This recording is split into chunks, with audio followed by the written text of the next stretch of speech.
लगातार मनमानी बढ़ती जा रही है। कभी शमशान तो कभी कुंभ को अपना बताया जा रहा है, लेकिन सीएम योगी ने ठान लिया वक्त की मनमानी नहीं चलने देंगे और एक एक इंच नाप के वक्त के काले करतूत का पर्दाफाश करेंगे। इसी कड़ी में वक्फ बोर्ड को लेकर एक चौंकाने वाली खबर सामने आई है। तो चलिए क्या है पूरी कहानी बताते हैं विस्तार से, और साथ ही यह भी बताते हैं कि वक्फ बोर्ड का संशोधन कब होगा। नमस्कार, आप देख रहे हैं जनतंत्र टीवी, मैं हूं आपके साथ पल्लवी सिंह। वक्फ विधेयक 2024 पर संयुक्त संसदीय समिति की रिपोर्ट सोमवार 3 फरवरी को लोकसभा में पेश की जाएगी। लोकसभा की कार्यसूची के अनुसार वक्फ विधेयक पर जेसीपी के अध्यक्ष जगदम्बिका पाल भाजपा सांसद संजय जायसवाल के साथ संयुक्त समिति की रिपोर्ट हिंदी और अंग्रेजी में 3 फरवरी को लोकसभा में पेश करेंगे। वे संयुक्त समिति के समक्ष दिए गए साक्ष्यों का रिकॉर्ड भी सदन के पटल पर रखेंगे। इससे पहले वक्फ विधेयक 2024 पर जेपीसी की रिपोर्ट 30 जनवरी 2025 को लोकसभा अध्यक्ष ओम बिरला के समक्ष प्रस्तुत की गई थी। जेपीसी के अध्यक्ष जगदम्बिका पाल ने संसद पहुंचकर लोकसभा स्पीकर से मुलाकात की थी और उन्हें वक्फ विधेयक पर संयुक्त संसदीय समिति की अंतिम रिपोर्ट सौंप दी थी। वक्फ विधेयक पर जेसीपी ने 29 जनवरी को संशोधित विधेयक और उसकी ड्राफ्ट रिपोर्ट को मंजूरी दी थी। हालांकि विपक्षी नेता रिपोर्ट पर आने वाली असहमति नोट प्रस्तुत किए। जेपीसी ने वक्फ विधेयक 1995 के 14 क्लॉज और सेक्शन में 25 संशोधनों के साथ नए ड्राफ्ट की मंजूरी दी थी।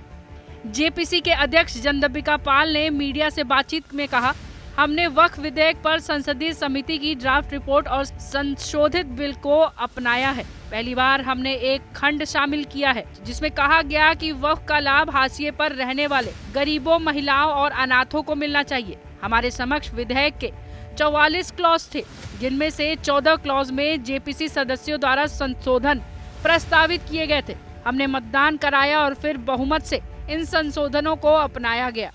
उत्तर प्रदेश के हमीरपुर जिले में वक्फ द्वारा पिछले कई सालों से घोषित जमीन की जांच के दौरान एक बड़ा खुलासा हुआ। यहां बोर्ड द्वारा दावा जताने वाले अधिक जमीनें सरकारी जमीनें निकली। इन जमीनों पर मजार, मस्जिद या कब्रिस्तान बने हुए हैं, या फिर इन जमीनों पर दुकानें बनाकर उनसे पैसा कमाया जा रहा है।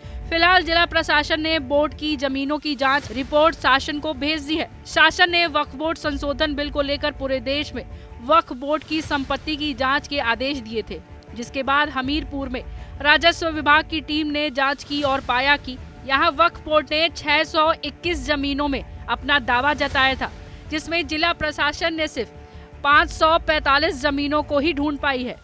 जांच में यह भी बात सामने आई कि वक्फ द्वारा जिन जमीनों पर दावा किया गया, उन जमीनों पर 495 जमीनें सरकारी हैं, जिन्हें सरकार अभिलेखों में वक्फ बोर्ड के नाम पर दर्ज किया गया था। इस पूरी जांच की रिपोर्ट शासन में भेज दी है, जिसके बाद शासन में होने वाली ज्वाइंट पार्लियामेंट्री कमेटी में इसे रखकर संपत्ति का निस्तारण किया जाएगा। वक्फ बोर्ड की संपत्ति की जांच के दौरान राजस्व विभाग की टीम ने पूरे देश की वक्फ बोर्ड की जमीनों की जांच की और पाया कि जिले में 621 जमीनों में से 545 ही सामने आई, जिसमें से 485 जमीनें सरकारी संपत्ति हैं, क्योंकि यह जमीनें सरकारी दस्तावेज में वक्फ बोर्ड के नाम पे दर्ज की है, जबकि 55 जमीनें निजी भूमि निकली और सिर्फ 4 जमीनें ही वक्फ बोर्ड के नाम सरकारी अभिलेखन में दर्ज है। बाकी जमीनों में वक्फ बोर्ड द्वारा जबरन ही कब्जा जताया जा रहा है। कई जमीनों का इस्तेमाल बोर्ड द्वारा रुपए कमाने के लिए किया जा रहा है। अब सवाल ये उठता है कि आखिर वक्फ इतनी मनमानी क्यों कर रहा है और कितने ऐसे जमीन है जिस पर वक्फ का कब्जा है, और क्या इसका पर्दाफाश सीएम योगी कर पाएंगे या नहीं। अपनी राय हमें कमेंट बॉक्स में जरूर दीजिएगा। फिर मिलेंगे एक नई कहानी के साथ, तब तक के लिए नमस्कार।